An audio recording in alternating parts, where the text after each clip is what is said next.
दूत चिंतन श्री गुरुदेव दत्त श्री स्वामी समर्थ महाराज की जय। श्री स्वामी समर्थ सर्वताई आणि दादांना तुमचं सर्वांचं स्वामी समर्थ माझी आई या चॅनलमध्ये स्वागत आहे। आजचा दिवस स्वामी महाराजांच्या कृपेने तुमचा सुखाचा आनंदाचा जावो हीच स्वामीचरणी प्रार्थना करून आजच्या व्हिडिओला सुरुवात करूया।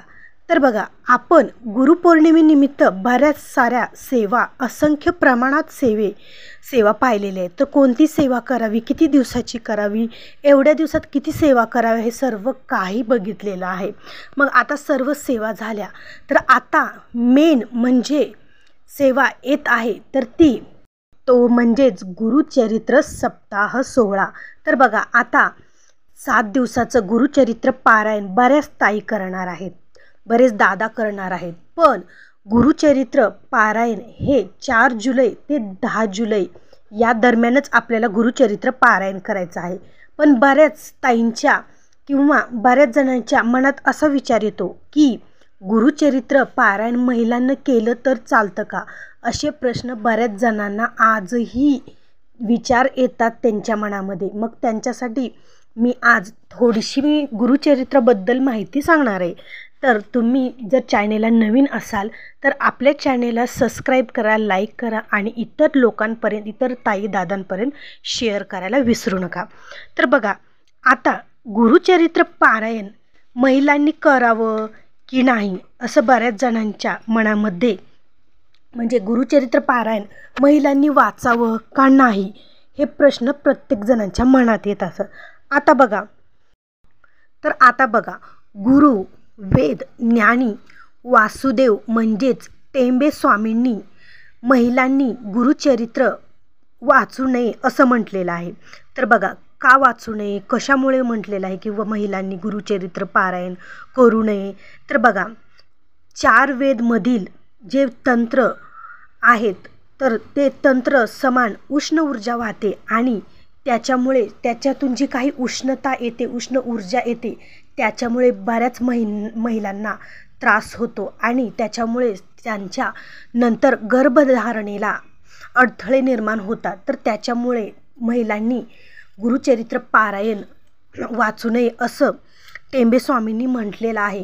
पण त्याचबरोबर याच्यातील जे काही म्हणजे हे जे 4 वेद मंत्र आहेत तर ते 4 वेद मंत्र जे दिंडोरी प्रणीत गुरुचरित्र आहे, सारामृत आहे, तर त्याच्यामध्ये हे 4 वेद मंत्र नाहीत।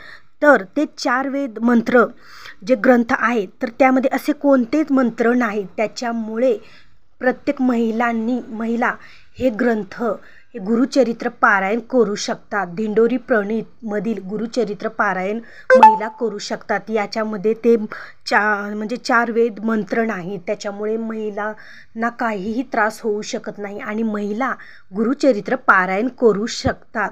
बघा, जो आधीचा ग्रंथ 4 वेदचा ग्रंथ होता तर त्याच्यामध्ये जे मंत्र तंत्र आहेत तर त्याच्यामुळे महिला हे पारायण करू शकत नव्हत्या। पण हे जे म्हणजे दिंडोरी प्रणीत केंद्रातील जे स्वामीचरित्र म्हणा, गुरुचरित्र जे आहेत तर त्या ग्रंथाचं पारायण महिला करू शकतात, याच्यात काहीही अडचण नाही। तर महिलांनी गुरुचरित्र पारायण केलं तरी पण चालतं। आता बघा, गुरुचरित्र पारायण करताना आता आपल्याला गुरुपौर्णिमेनिमित्त 4 जुलै ते 10 जुलैपर्यंत गुरुचरित्र पारायण करायचं आहे। तर या 7 दिवसात त्याचे नियम कसे पाळायचे, अटी काय आहेत, ते संपूर्ण माहिती आज या व्हिडिओमार्फत मी तुमच्याशी शेअर करणार आहे। तर बघा, आता गुरुचरित्र पारायण करणं हे म्हणजे खूप पुण्याचं काम आहे। हे जे काही आपण गुरुचरित्र पारायण करतो, स्वामीचरित्र पारायण करतो, तर ते आपल्या नशिबात आहे म्हणून आपण करत नाही, तर ही स्वामींची इच्छा असते, दत्त महाराजांची इच्छा असते, त्यांची इच्छा असते म्हणून आपण पारायण करायला बसतो। आपल्याला पारायण करण्याची आपल्या मनात इच्छा निर्माण होते। असं नाही की आपलं नशीब माझं चांगलं म्हणून मी पारायण करत आहे, असं नाही। तर स्वामी महाराजांची इच्छा, दत्त महाराजांची इच्छा, तेव्हा कुठे आपल्याला पारायण करण्याचं नशीब लाभतं, भाग्य लाभतं। तर बघा, जेथे सर्व दुःख, कष्ट, त्रास जो काही असतो, आपल्या जीवनात बऱ्याचशा अडचणी असतात, बऱ्याच असंख्य अडचणी आपल्या जीवनामध्ये असतात. मग हे सर्व दुःख, कष्ट, त्रासातून मुक्तता मिळवण्यासाठी आपल्याला आध्यात्मिक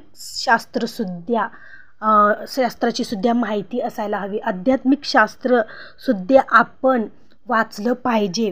तर जिथे सर्व संपतं तिथं गुरुचरित्र आपला प्रभाव दाखवत असतो. गुरुचरित्र हा ग्रंथ खूप दिव्य ग्रंथ मानला आहे आणि या ग्रंथामध्ये इतकी ताकद आहे की तुम्हाला ज्यावेळेस तुमचं पूर्ण जग संपलं, आयुष्य संपलं वाटतं, तिथे जर तुम्ही या ग्रंथाचं पारायण केलं तर तुमच्या आयुष्यातील असंख्य प्रश्न सुटतील, तुमच्या जीवनातील असंख्य अडचणी निघून जातील आणि तुम्हाला मार्ग मिळेल. तुम्हाला जीवनात काय करायचं याचा मार्ग स्वतः तुम्हाला स्वामी महाराज, दत्त महाराज दाखवतील आणि इतका हा अद्भुत चमत्कार या गुरुचरित्र पारायण केल्याने तुम्हाला मिळतो. बघा, तर आता गुरुचरित्र पारायण केंद्रात करावं का घरात करावं? आता बघा, सामूहिक पारायण केंद्रात केलं जातं, पण ज्यावेळेस आपण घरामध्ये पारायण करतो तर आपल्या घरातील जी काही निगेटिव्ही असते किंवा नकारात्मकता असते तर ती बाहेर जाण्यास मदत होते. जे काही वाईट विचार आहेत, जे काही वाईट दोष आपल्या घराला लागलेले आहेत, जे काही वाईट शक्ती आपल्या घरामध्ये आहेत, तर ती वाईट शक्ती आपल्या घरातून नाहीशी होण्यास मदत होते. कारण हा जो ग्रंथ आपल्या घरात वाचला जातो, तर जो हा ग्रंथ वाचत असतो तर त्यावेळेस घरातील जी काही नकारात्मकता असते तर ती नाहीशी होते. घरात त्याचा थोडाही प्रभाव राहत नाही. इतकं या गुरुचरित्राच्या पारायणामध्ये ताकद आहे. तर बघा, वर्षातून निदान 7 वेळेस तर गुरुचरित्र पारायण आपल्याकडून झालंच पाहिजे. बघा, बऱ्याच ताई नवीन आहेत, बऱ्याच दादा नवीन आहेत गुरुचरित्र पारायण करण्यासाठी. पण ज्यांना खरंच खूप अडचण आहे, खूप त्रास आहे, तर त्यांनी आवर्जून गुरुचरित्र पारायण नक्की करा. तर तुम्हाला बघा, गुरुचरित्र पारायण करण्यासाठी काय काय लागणार आहे किंवा गुरुचरित्र पारायणाची सुरुवात कशी करायची आहे. आता बऱ्याच जणांच्या मनामध्ये भीती असते की गुरुचरित्र पारायण खूप अवघड असतं, असं करावं लागतं, तसं करावं लागतं, माझ्याकडून होईल का, मी करू शकेल का, माझ्याकडून दत्त महाराज हे पारायण पूर्ण करून घेतील का, अशा बऱ्याचशा अडचणी असतात. पण ज्यावेळेस आपण प्रत्यक्षात ते करतो त्यावेळेस ते अगदी सोपं वाटत असतं. त्याच्यामुळे इतर लोक काहीही सांगतात असं तसं, पण त्याच्याकडे लक्ष न देता सर्व काही स्वामी महाराजांवर सोपवून द्यायचं आणि आपण सेवा करायची की जे करतील ते स्वामी महाराज करतील, दत्त महाराज करतील, आपल्याकडून ते करून घेतील असा विचार करून तुम्ही ही सेवा करायची आहे. काहीही अवघड नाही, केलं तर सर्व सोपंच. तर बघा, आता तुम्हाला काय करायचं आहे, सर्वात आधी पारायण करणं. आता तुम्ही 4 जुलैला गुरुचरित्र पारायणाला सुरुवात करणार आहात, तर तुम्हाला 3 जुलैला काय करायचं आहे, तुम्हाला केंद्रामध्ये जायचं आहे. केंद्रामध्ये जाऊन तुम्हाला नारळ, खडीसाखर आणि फूल घेऊन दत्त महाराजांच्या मंदिरात, स्वामी महाराजांच्या मंदिरात किंवा केंद्रात, मठात जावा. तिथं स्वामी महाराजांना, दत्त महाराजांना खडीसाखर, फूल, नारळ ठेवून तुम्हाला प्रार्थना करायची आहे की हे स्वामी महाराज, मग ती प्रार्थना करायची आहे की मी याच्यासाठी हे पारायण करत आहे, माझी ही इच्छा पूर्ण होऊ द्या, माझ्या ही अडचणी दूर होऊ द्या. जी काही तुमची इच्छा आहे, ज्याच्यासाठी तुम्ही पारायण करत आहात, संकल्पयुक्त तुम्ही गुरुचरित्र पारायण जर करत असाल तर तुम्हाला हे नियम पाळावेच लागतात. तर मग तुम्हाला स्वामी महाराजांच्या केंद्रात जाऊन फूल, खडीसाखर, नारळ स्वामी महाराजांच्या चरणी ठेवायचं आहे. तुमची इच्छा काय ती स्वामी महाराजांना सांगायचं आहे. बघा, ज्यावेळेस आपण आपल्या मनातलं दुःख, आपल्या मनातील अडचणी आपल्या आईवडिलांना ज्याप्रमाणे सांगतो त्याप्रमाणेच तुम्ही स्वामी महाराजांना जर तुमच्या अडचणी, दुःख सांगितले तर त्याचा मार्ग स्वामी महाराज नक्कीच काढतात, त्या अडचणीतून तुम्हाला नक्कीच बाहेर काढतात. तर त्याप्रमाणे तुम्हाला स्वामी महाराजांना ही प्रार्थना करायची आहे आणि ती खडीसाखर, नारळ तिथे ठेवून तुम्हाला घरी यायचं आहे. घरी आल्यानंतर मग तुम्हाला त्याच दिवशी तुम्हाला काय करायचं आहे, नैवेद्य बनवायचा आहे. 4 कुत्र्यांना तुम्हाला तो नैवेद्य द्यायचा आहे आणि एका गाईला, म्हणजे अशा प्रकारे 5 नैवेद्य तुम्हाला बनवायचे आहेत. 4 कुत्रे आणि 1 गाईला तुम्हाला नैवेद्य द्यायचा आहे. नंतर दुसऱ्या दिवशी, ज्या दिवशी तुम्ही पहिला गुरुचरित्र पारायणाचा ज्या दिवशी तुमचा पहिला दिवस आहे, त्या दिवशी तुम्हाला लवकर उठायचं आहे. बघा, ब्रह्ममुहूर्ताच्या टायमिंगला जर तुम्ही ही सेवा केली तर तुम्हाला कोणताही अडथळा येणार नाही. कोणीही तुम्हाला म्हणजे रोकटोक करणार नाही, हे दे ते दे किंवा हे कुठं आहे ते कुठं आहे असं कोणीही करणार नाही. त्यामुळे ज्यावेळेस सर्व काही शांत वातावरण असेल त्यावेळेस ब्रह्ममुहूर्ताच्या टायमिंगला तुम्ही ही सेवा आवर्जून करा. तर लवकर उठून तुम्हाला सर्व तुमची कामे आवरून घ्यायची आहेत. अंघोळ झाल्यानंतर तुम्हाला छान असं हळदीला म्हणजे उंबऱ्याला हळदीचं लेपन करायचं आहे. तुळशीपुढे रांगोळ काढायची आहे. घरासमोर रांगोळ काढायची आहे. अशा प्रकारे तुम्हाला छान अशी सजावट करायची आहे. नंतर देवपूजा करायची आहे. आणि देवपूजा करताना मग देवपूजा झाल्यानंतर आता येतो मेन पॉईंट म्हणजे संकल्प. आता तुम्ही संकल्प करणार आहात ना, तर तुम्ही संकल्पयुक्त सेवा करणार आहात तर संकल्प तुम्हाला करावाच लागतो. संकल्प करायचा आहे तुम्हाला आणि संकल्प करून मग तुम्हाला तुमच्या घरात जर स्वामी महाराजांची मूर्ती किंवा फोटो असेल तर बघा, तुम्हाला स्वामी महाराजांची किंवा दत्त महाराजांची मूर्ती असेल तर त्याच्यावर तुम्हाला अभिषेक करायचा आहे. दह्याने करा, दुधाने करा, पंचामृताने करा किंवा स्वच्छ पाण्याने तुम्ही अभिषेक करू शकतात. श्री स्वामी समर्थ, श्री स्वामी समर्थ या मंत्राचा जप करत तुम्हाला मूर्तीवर अभिषेक करायचा आहे. दत्त महाराजांची मूर्ती असेल तर दिगंबरा दिगंबरा श्रीपादवल्लभ दिगंबरा असं म्हणून तुम्ही दत्त महाराजांच्या मूर्तीचा अभिषेक करा. नंतर आता तुम्हाला जवळच तुम्हाला चौरंग ठेवायचा आहे. म्हणजे तुम्हाला गुरुचरित्र पारायणाची मांडणी तुम्हाला करायची आहे. तर बघा, चौरंग घ्या किंवा पाटा घ्या, एक पिवळं वस्त्र घ्या.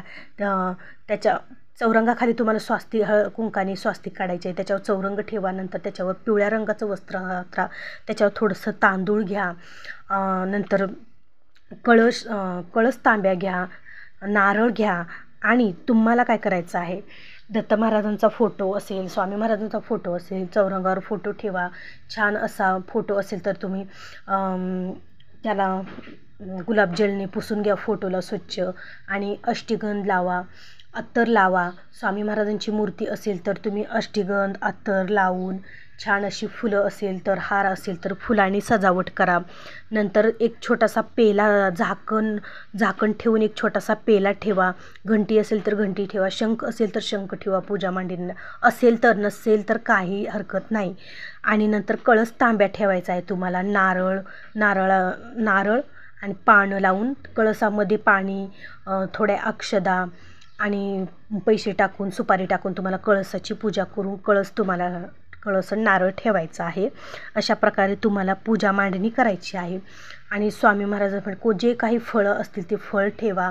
आणि स्वामी महाराजांना तुम्हाला तुपाचा दिवा लावायचा आहे किंवा तेलाचा दिवा लावा. बघा, हा दिवा 7 दिवस अखंड राहिला पाहिजे. अशा प्रकारे तुम्हाला मोठा दिवा लावायचा आहे, जेणेकरून 7 दिवस आपला दिवा हा प्रज्वलितच राहावा. अशा प्रकारे तुम्ही तो दिवा लावा. बघा, कधीमध्ये वात संपत्ती करते तर तुम्ही वात बदलू शकतात. तर तुम्हाला दिवा लावायचा आहे, धूप दीप लावायची आहे. अशा प्रकारे तुम्हाला पूजा मांडणी करायची आहे. आता नारळ ज्यावेळेस तुम्ही पूजा करत असतात तर त्यावेळेस तुम्ही तिथे दक्षिणासुद्धा ठेवू शकतात. पूजाला तुम्ही जे काही तुमच्या यथाशक्तीनुसार तुम्ही दक्षिणा ठेवा त्याच्यावर. त्या दक्षिणाचं नंतर काय करायचं ते पण सांगते. तर नंतर तुम्हाला चौरंगावर जर जागा असेल तर तिथं गुरुचरित्रची पोथी तुम्हाला ठेवायची असेल. जर जागा नसेल तर खाली तुम्ही छोटासा पाट किंवा चौरंग छोटासा घेऊन त्याच्यावर गुरुचरित्राची पोथी ठेवायची आहे. पिवळ्या रंगाचं ब्लाऊज पीस, त्याच्यामध्ये तुम्हाला गुरुचरित्राचं पूर्ण पारायण करून झालं म्हणजे बघा, पहिल्या दिवशी जेवढे अध्याय तुम्ही वाचले त्याच्यानंतर तुम्हाला गुरुचरित्र पारायण हे झाकून ठेवायचं आहे आणि सारखं त्याला हात लावायचा नाही. ज्यावेळेस तुम्ही नवीन वस्त्र घालून ज्यावेळेस तुम्ही गुरुचरित्र वाचायला बसतात त्यावेळेस तुम्हाला वाचन करताना गुरुचरित्राला हात लावायचा आहे.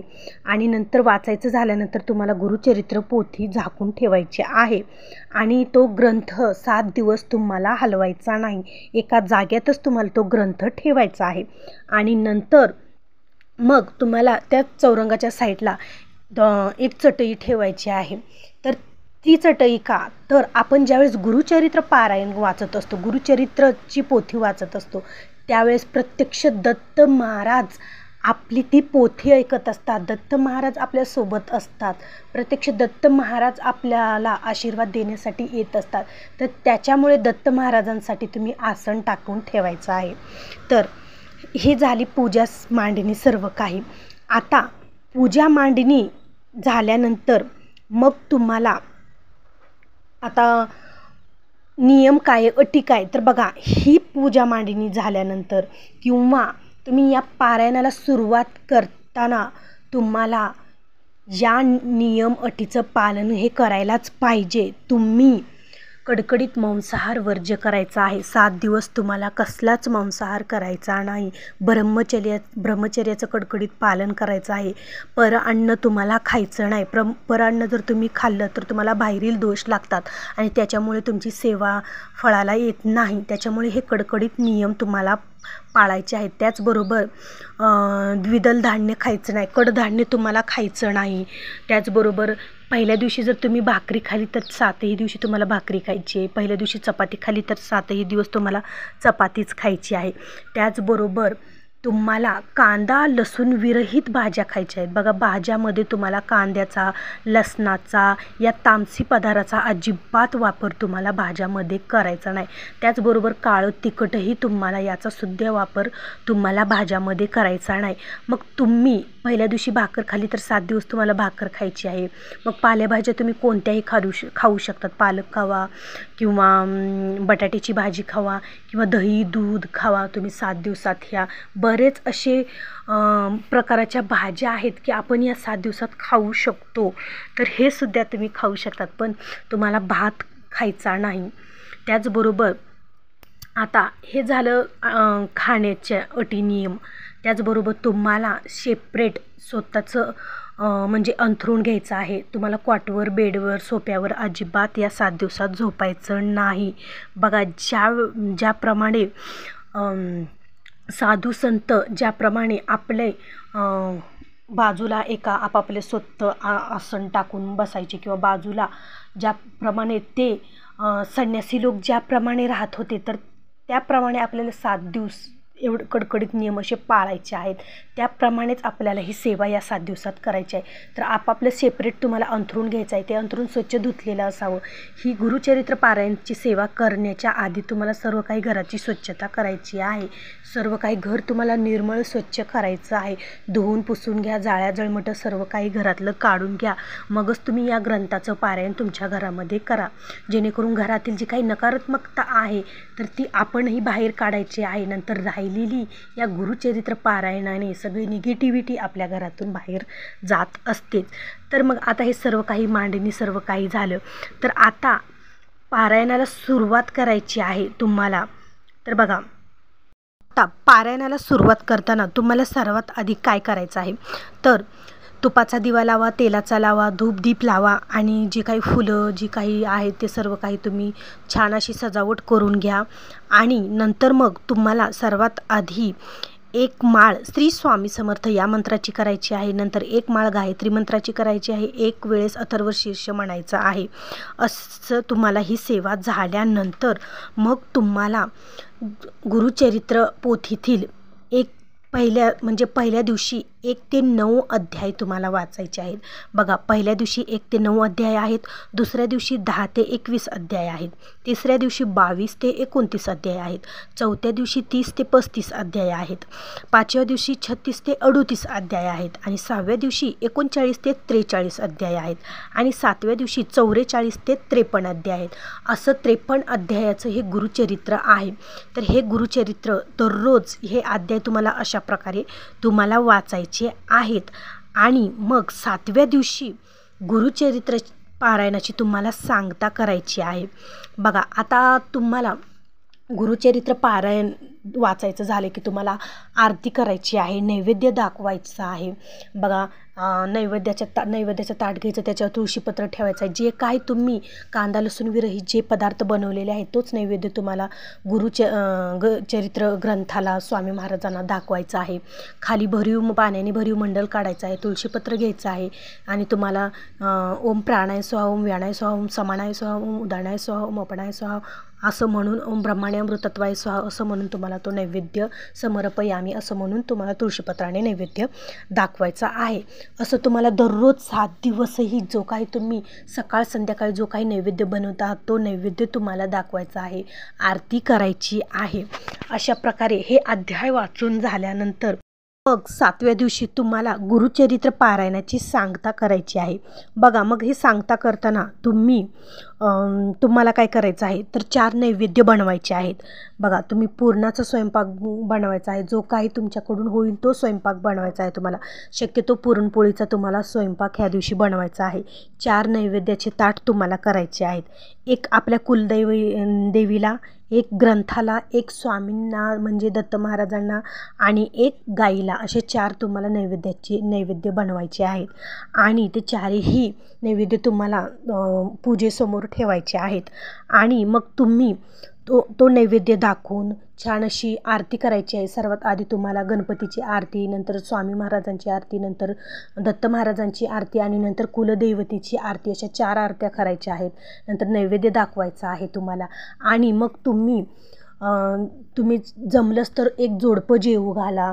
की जोडपं जर तुम्हाला जोडपं भेटलं जर नाही तर तुम्ही ब्राह्मणाला शिदा द्या किंवा लहान मुलं असतील तर त्यांना जेवू घाला. पण शक्यतो एखादं जोडपं जर भेटलं तर तुम्ही जोडप्याला त्या दिवशी जेवू घालायचं आहे. त्या स्त्रीचा तुम्हाला मान सन्मान करायचा आहे, ओटी भरायची आहे.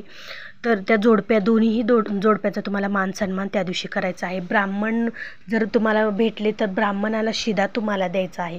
अशा प्रकारे तुम्हाला या गुरुचरित्र पारायणाची सांगता अशा प्रकारे करायची आहे. तर मग तुम्हाला त्या कळसातलं पाणी काय करायचं आहे, शेवटच्या दिवशी तुम्हाला त्या कळसातलं पाणी जे आहे तर ते पाणी कळसातलं तुमच्या सर्व घरामध्ये तुम्हाला शिंपडायचं आहे, जेणेकरून तुमच्या घरातील सर्व निगेटिव्हिटी बाहेर जाईल. आणि उरलेलं पाणी झाडाच्या बुडाला तुम्ही ओतायचं आहे. आणि जो नारळ आहे तर तो नारळ तुम्हाला काहीही गोडाचा नैवेद्य बनवून तो नारळ तुम्ही सर्व घरच्या व्यक्तींनी खायचा आहे. आणि नैवेद्याच्या ताटातला एक नैवेद्याचं ताट तुम्ही गाईला खाऊ घालायचं आहे. आणि बाकीचे जे 3 उरलेले आहेत तर तुम्ही घरामध्ये सर्वांनी प्रसादा स्वरूपात तो नैवेद्य खायचा आहे. आणि नंतर जे पूजेला आपण पैसे ठेवलेले असतात तर बघा, ते पैसे तुम्ही तुमच्या तिजोरीमध्ये ठेवायचे आहेत. तिजोरीमध्ये ठेवा, पॉकेटमध्ये ठेवा, जेणेकरून लक्ष्मी माता तुमच्यापाशी स्थिर राहील. लक्ष्मी माता ही अखंड तुमच्याकडे लक्ष्मी माता टिकून राहील. पैशाची कधीच तुम्हाला चणचण भासणार नाही. अशा प्रकारे तुम्हाला ही सर्व काही अटी नियमसहित मांडणीसहित ही गुरुचरित्र पारायण करायचं आहे. तर व्हिडिओ खूप मोठा झाला, पण मी ह्याच्यात संपूर्ण माहिती, जेणेकरून तुमच्याकडून कोणतेच अटी नियम राहू नये, काहीतरी चूक होऊ नये याच्यासाठी हा व्हिडिओ केलेला आहे. व्हिडिओ खूप मोठा झाला त्याच्यासाठी सॉरी. तर बघा, असा होता आजचा व्हिडिओ. जर तुम्हाला आवडला असेल, काहीतरी माहिती तुमच्या माहितीपूर्वक असेल तर एक लाईक नक्की करा. आणि आपल्या चॅनेलला जर नवीन असाल तर आपल्या चॅनेलला सबस्क्राईब करा आणि शेअर करायला विसरू नका. तर चला, भेटू पुन्हाच अशा एका नवीन व्हिडिओसोबत. तोपर्यंत श्री स्वामी समर्थ. स्वामी महाराजांची सेवा करत राहा.